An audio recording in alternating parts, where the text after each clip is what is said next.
Assalamualaikum, halo adik-adik semua. Pada kesempatan kali ini, kita akan membahas hukum 2 termodinamika. Ada dua rumusan dari hukum 2 termodinamika. Yang pertama, tidak mungkin mesin yang bekerja dalam satu siklus menerima kalor dan mengubah kalor seluruhnya menjadi usaha. Dan yang kedua, tidak mungkin membuat mesin yang bekerja dalam satu siklus dengan mengambil kalor dari reservoir bersuhu rendah dan memberikannya ke reservoir bersuhu tinggi tanpa usaha dari luar. Di sini, hukum 2 termodinamika mencakup dua konsep, yaitu mesin Carnot dan juga mesin pendingin. Kalau diagram PV-nya, mesin Carnot seperti gambar berikut ini. Kita perhatikan baik-baik. Di sini, mesin Carnot seperti ini. Siklusnya mulai dari 1, terus kedua, 3, 4, kembali ke 1. 1, kedua, 3, keempat ini merupakan proses adiabatik. Mengapa? Karena akan lebih curam. Sedangkan 2, ketiga, serta 4, lalu kembali ke 1 ini merupakan proses isotermik, yaitu yang kurvanya lebih landai. Sedangkan kalau mesin pendingin, ini prinsipnya sama, hanya siklusnya yang terbalik. Jadi di sini 1 ke 4 dulu, ketiga, kedua harus kembali ke 1. Akan tetapi pada dasarnya siklusnya sama, terdiri dari dua buah kurva, yaitu isotermik, dan dua buah kurva, yaitu adiabatik. Oke, untuk lebih jelas perbedaannya, kita bahas satu persatu mulai dari mesin Carnot. Jadi, ini adalah skema dari mesin Carnot. Kalau kalian lihat di sini, ada Q1, T1, kemudian ada W, dan di situ juga ada T2 dan juga Q2. Mesin ini menerima kalor pada reservoir yang bersuhu lebih tinggi, dan T1 ini selalu lebih besar daripada T2. Alasannya kenapa? Nanti akan saya terangkan. Jadi, mesin ini menerima kalor sebesar Q1. Katakanlah misalkan 1000 Joule yang diterima. Lalu, dari 1000 Joule yang diterima ini tidak mungkin seluruhnya dipakai untuk melakukan usaha atau melakukan kerja atau menjadi W. Karena ingat dari rumusan pertama hukum 2 termodinamika, bahwa tidak mungkin suatu mesin yang menerima kalor itu mengubah seluruhnya menjadi usaha. Jadi, hanya sebagian saja dari 1000 Joule itu. Gak mungkin 1000 Joule semuanya kepake untuk W. Pasti hanya sebagian. Sedangkan sebagian lainnya kemana? Ke Q2 atau kebuang. Seperti itu. Jadi, misalkan dari 1000 Joule ini yang kepake untuk melakukan usaha itu cuma 600. Artinya, sisanya yang 400 Joule itu kebuang menjadi Q2. Nah, rumusannya seperti ini. W sama dengan Q1 min Q2. Masuk akal ya? W itu kan usaha yang dilakukan oleh mesin Carnot. Dalam Joule sama dengan Q1 kalor yang diterima dikurangi Q2 kalor yang dibuang atau yang dilepas. Berarti, kalau misalkan yang diterima itu tadi 1000, yang dibuang atau dilepas itu 400, yang kepake adalah berapa jadinya? 600. Masuk akal kan sampai di sini? Nah, kemudian di sini ada yang namanya eta. Eta ini efisiensi mesin yang sesungguhnya. Rumusnya W per Q1 dikalikan dengan 100%. Jadi logikanya gini, kalau misalkan tadi yang diterimakan 1000 W, yang dipakai ini 600, berarti efisiensinya ya yang kepake dibagi yang masuk. Jadi 600 dibagi 1000. Jangan lupa dikalikan 100% atau 60%. Nah, berarti kalau semakin besar efisiensi, maka dengan jumlah kalori yang sama, usaha yang dilakukan oleh mesin tersebut semakin besar. Dan sebaliknya, kalau semakin kecil efisiensi, maka dengan jumlah kalori yang sama, usaha yang dilakukan itu semakin sedikit atau semakin rendah.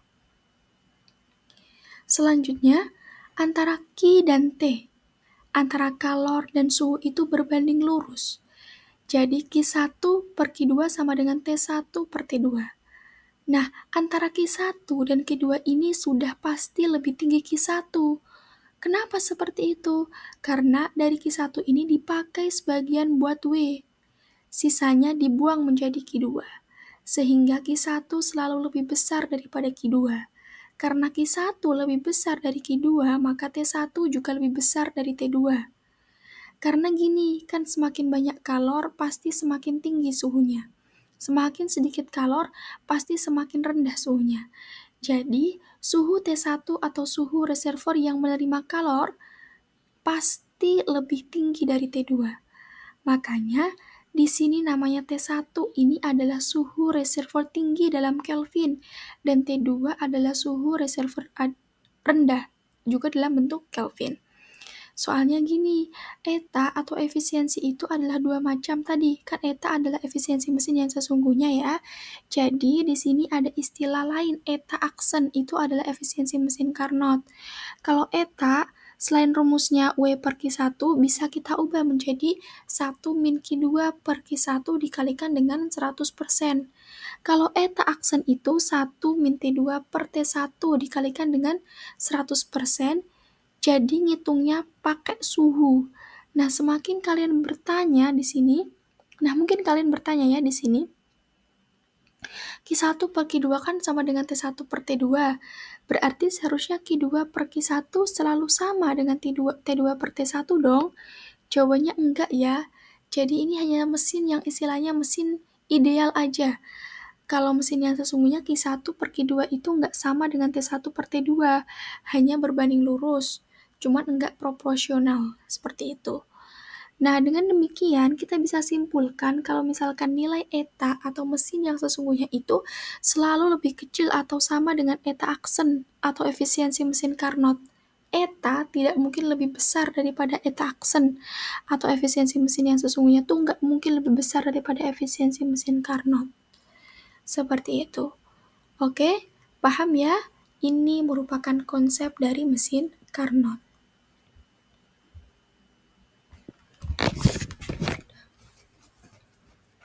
Selanjutnya kita ke mesin pendingin. Kalau mesin pendingin ini sebaliknya ya, konsep atau skemanya seperti ini. Q itu masuk dari yang bersuhu rendah. Jadi kalor yang diterima itu yang suhunya lebih rendah. Kemudian usaha ini panahnya bukan ke kanan seperti Carnot tadi. Akan tetapi panahnya ini ke kiri. Sehingga Q yang keluar ini lebih besar daripada Q yang masuk. Akan tetapi, Q1 selalu lebih besar dari Q2, dan T1 selalu lebih besar daripada T2. Hanya arahnya adalah dari bawah ke atas. Ada yang namanya istilahnya K. K ini adalah koefisiensi performansi. Rumusnya Q2 per W. Jadi Q2 ini sekarang adalah kalor yang diserap pada reservoir suhu rendah. Kalau tadi mesin Carnot, kalor yang diserap tuh pada reservoir suhu tinggi. Bahkan kalor yang dibuang itu pada reservoir suhu rendah. Sekarang kebalikannya. Justru kalau Q1 ini kalor yang diberikan atau yang dilepas pada reservoir suhu yang lebih tinggi. W ini usaha yang dilakukan oleh mesin pendingin dalam joule. Lalu di sini T1 dan T2 ini karena kalau T1 itu suhu reservoir yang tinggi, T2 itu suhu reservoir yang rendah. K ini adalah koefisien performansi. Rumusnya bisa Q2 per W, bisa Q2 per Q1 min Q2, karena kan W ini adalah Q1 dikurangi Q2, misalkan yang masuk 500 Joule, terus W-nya 200. Berarti Q1 ini 500 ditambah dengan 200, berarti 700. 700 dikurangi 500 jadi 200. Berarti W-nya 200 kan? Nah, berarti K sama dengan Q2 per Q1 min Q2, atau bisa juga karena tadi Q dan T berbanding lurus, maka K juga bisa kita rumuskan sama dengan T2 per T1 dikurangi dengan T2. Baik, kita langsung saja masuk ke contoh soal hukum 2 termodinamika. Sebuah mesin Carnot menyerap kalor 50 kilokalori dari reservoir bersuhu 910 Kelvin dan melakukan usaha sebesar 3 kali 10 pangkat 4 Joule. Maka, tentukan A. Kalor yang dilepas, B. Suhu reservoir dinginnya, dan yang terakhir yaitu C. Tentukan efisiensi mesin Carnot-nya. Baik, kita data dulu yang diketahui. Berarti di situ kan mesin Carnot menyerap kalor, berarti Q1. Q1-nya 50, hati-hati satuannya masih kilokalori. Kita jadikan terlebih dahulu menjadi kalori, berarti dikali 1000. 50 dikali 1000 sama dengan 50.000. Nah, kita ubah jadi joule. 1 kalori itu kan 4,2 joule. Berarti kalau 50.000 dikali 4,2 itu hasilnya 210.000 joule.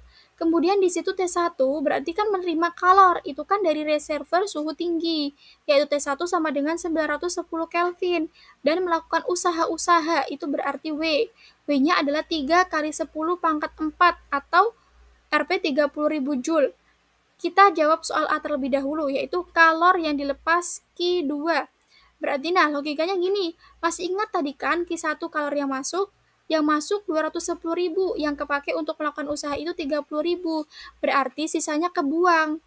Berarti kita bisa simpulkan kalau Q2 itu Q1 kalor yang masuk dikurangi dengan kalor yang dipakai untuk melakukan usaha, dikurangi W sama dengan 210.000 dikurangi 30.000, berarti hasilnya adalah Q2 sama dengan 180.000 Joule. Jadi di sini jawaban soal yang pertama, kalor yang dilepas adalah 180.000 Joule. Kita ke soal B. Soal B di sini adalah suhu reservoir dinginnya. Jadi kita pakai yang perbandingan Q1 per Q2 sama dengan T1 per T2. Q1-nya di situ 210.000, Q2-nya kalor yang dibuang dari jawaban soal A yaitu 180.000 sama dengan T1. T1-nya 910 ya. Dan T2-nya dicari. Di sini 4 angka. Nolnya dicoret. Lalu 21 dibagi 18, itu kita bagi 3 berarti 7 sama 6, lalu 7 sama 91 bisa ya, 13 berarti itu 130. Jadi kita kali silang, T2-nya sama dengan 130 kali 6, 780 Kelvin. Berarti kita dapatkan suhu reservoir dinginnya adalah 780 Kelvin. Kita lanjut ke soal yang C. Berapakah efisiensi mesin Carnot? Ingat ya, efisiensi mesin Carnot itu ngitungnya dari suhu. Jadi eta aksen sama dengan dalam kurung 1 minus T2 per T1 dikalikan dengan 100%. Kita masukkan berarti di sini 1 dikurangi T2-nya 780 T, satuannya T1-nya 910 dikalikan dengan 100%.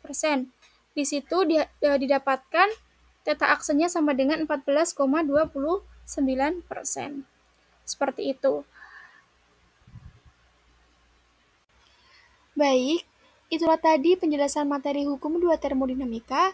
Terima kasih atas perhatian adik-adik semua. Wassalamualaikum warahmatullahi wabarakatuh.